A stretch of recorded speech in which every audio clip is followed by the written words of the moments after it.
Hey guys, today I'm going to tell you how to fix could not add card, try again later, or contact your card issue for more information.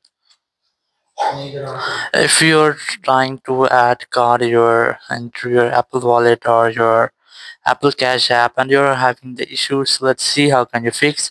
So it may have held due to your network issues. So very first you have to fix your network issues. So you just have to make sure that you have a strong internet connection, and you have to try to enable and disable your Wi-Fi airplane mode from here. And after that you just have to go back and then go for Apple settings, then go for general, go for VPN and device management, and you have to make sure that you're not connected to any VPN, or if you find any connected VPN here, try to disconnect with that. And after doing that, you have to go back and you have to try to update your software. So open software update settings, and from here you have to make sure that your iPhone or iPad is on the latest iOS version.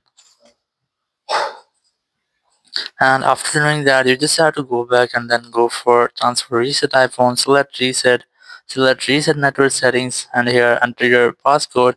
And you just have to select reset network setting from the confirmation method pop-up, and all of your network setting will be resetted. So if there will be an issue in your network settings, so it will be fixed in this step. And after that, if you're still having the same issue, so you just have to open your Apple Support app, or you can try using Apple Support Web. And after doing that, you just have to select your iPhones from here, and then just go back and you just have to select the option of subscriptions and purchases.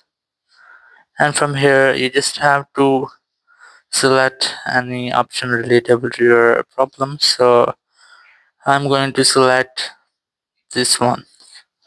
Just select that, and then you just have to select the option of get more help, and then select callers. Now you'll find a phone number. Whenever you want to talk, you just have to dial this phone number, and you will be contacted with Apple's team member. You can discuss about your issue and get actual help from there. So in this way you can easily fix your issue. Thank you very much for watching the video. Until next video, bye bye.